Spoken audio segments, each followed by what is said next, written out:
Welcome back. We're here to talk about Saturday's Premier League match between Chelsea and Sunderland at Stamford Bridge.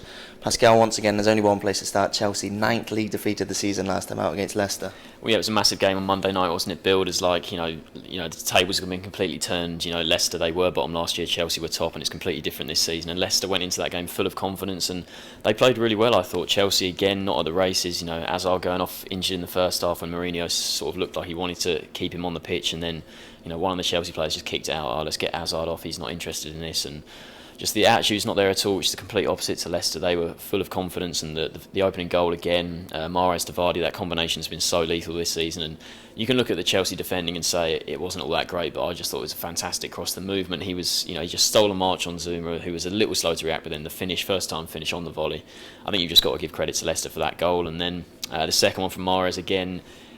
We know he's going to twist and turn like that, but I think Azpilicueta could have I think he defended okay, but I think it was more Pedro, he was just there. He didn't really commit to that. He could have easily gone over and sort of helped Azpilicueta defend him. Couldn't do it. But then again, you have to give credit to Mahrez. It was a fantastic finish. And from then on, Chelsea, even Diego Costa, he was criticising the defenders after the first goal, saying they'd fallen asleep. There was just so many things. There's so many things wrong with that Chelsea team at the moment, and they did get the goal through Loic Remy, but they didn't really deserve anything out of the game. Fully deserved win for Leicester, and Mourinho said after the game felt betrayed by the players. They're just not pulling their weight. They're doing so much more in training than on the pitch, but if they can't deliver on the pitch, they're still sitting there really in trouble, and you just got to wonder where they will finish this season. And the speculation keeps going on Mourinho, doesn't it? Because the form they're in, that is relegation form. 4 points from the last 21 available. That's how bad it is for Chelsea at the moment. Only one win from their last 7 Premier League games. It's just dreadful form, and obviously none of us saw this coming at the start of the season, and for it to be carrying on so long, it's the worst ever Premier League title defence so far there's ever been to a season. It's Chelsea's worst start to a season since 1978, when they actually went on to get relegated. I know Mourinho doesn't think they're in a relegation battle. It would be probably the biggest shock in Premier League history if they do go on to get relegated. Surely they won't, but the form they're in, they're not showing any signs of getting out of that. As you say, they look a bit disinterested. There's so many things that look wrong with them, and there was talk of that even back in pre-season. People did actually see this, maybe not to this extent, but did see a bit of a Chelsea slump coming, because things weren't right in pre-season. First game of the season, you had all that thing with the physio, just so many stuff, so many things wrong with Chelsea. And towards the start of the season, it was their defence that wasn't doing well. They've improved in all competitions. They've kept 4 clean sheets in the last 6 games, I think. So they have improved in that sense. But going forward now, they're struggling. Hazard still hasn't got a goal all season. Costa's only got 3 in the league. As a team, they've only scored 2 in the last 5 games. So many problems they need to sort out for them. And at the moment, it's not very clear to see how quickly they're going to do that. I know, and you wonder what they're going to do in January, don't you? Because there's sort of the constant links with John Stones, and he would obviously be a good signing, very bright young talent. But like you said, the defence has looked fairly solid. And in Zuma, Cahill and Terry, you would say that those 3 are pretty solid centre-backs. And if Stones came in, would then one of those have to go, or maybe just get relegated to the bench and then maybe be sold next summer? But Mourinho says he doesn't need an overhaul of players, but you feel that just maybe he does. It's either you feel that probably it's Mourinho that needs to go, or maybe just a real influx of new players. There's been talk of a sort of bumper, Ronaldo for like 3 key players, that kind of deal for Real Madrid if Ronaldo wants out of Real Madrid. But you can't see anything of that happening really. He needs to turn it around with these players. He admitted after that Monday night's game, is the top 4 gone now? He said absolutely gone. It's the first time he's really admitted it like that they can't get into the top 4, which just shows there's no belief in the league really. So where are they going to finish? And then the Champions League draw, they finished top of their group, and the worst draw they probably could have got is PSG. They did get them,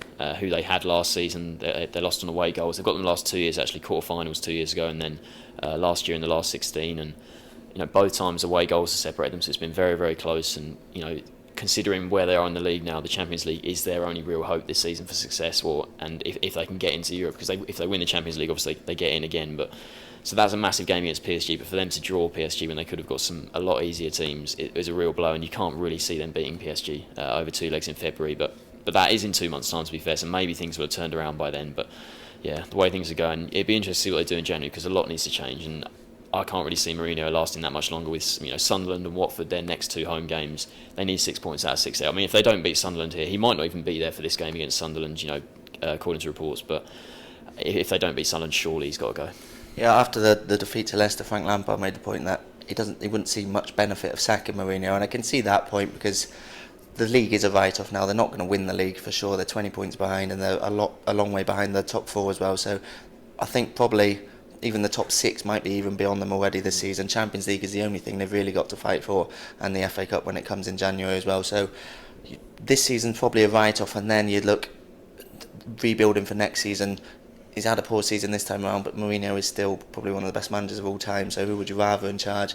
It's just whether Abramovich is thinking like that. He hasn't always been the most reasonable when it's come to managers, so it'll be interesting. But their form this season, one of the stats that drives it home, since I think it was 1999 the last time they lost 3 Premier League games in a row, and if they lose this one this weekend, then it'll be the second time in 2 months that that's happened. So that's how bad it is for them. And Sunderland, they'll fancy their chances against at Stamford Bridge, even though Chelsea, with Chelsea in such poor form, even though they lost last time out against Watford. Allardyce said after that match that his team needs to be a bit more like Watford, and you can see exactly why he said that, because Watford, they've got a good plan going to stay in the division at the moment, and Sunderland need that. It wasn't a poor performance from Sunderland. They lost 1-0 to that early Carlo goal, but it could have been more. Carlo had one cleared off the line when he really should have scored. Gerardo hit the post as well for Watford, so there were chances for Watford to make that more comfortable, but Sunderland, again, more positives. There certainly have been more positives under Allardyce than there were under Dick Advocaat in the early stages of the season. 2 points from safety would actually move level with Chelsea with a win here, but it is going to be difficult for them. But under Allardyce, you fancy their chances of making things difficult for most teams.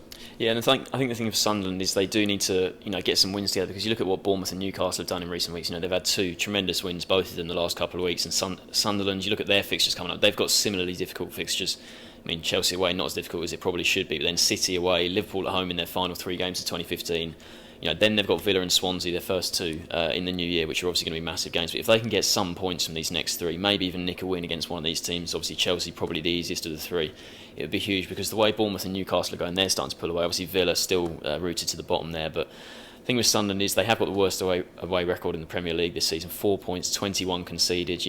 They did win at Crystal Palace last month. That was quite a recent win, but they haven't really got enough points away from home. And I think the thing is, they do need to just nick some points here and then try and get some more at home. But obviously Watford at home last Saturday, like you said, that was a game they really would have wanted to win, but they couldn't do that. And I think the only thing with Sunderland going to Chelsea, they have actually won at Stamford Bridge in recent years. They inflicted that first defeat on Mourinho, I think, at Stamford Bridge that he'd ever had in the league, wasn't it, a couple of years back. So they can maybe take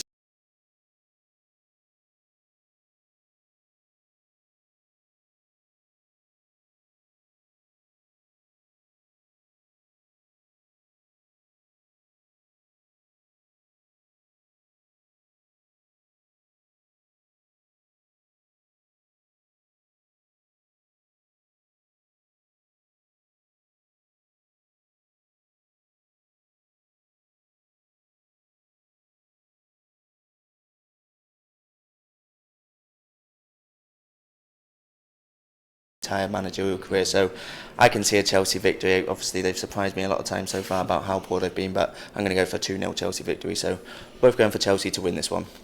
Thanks for joining us.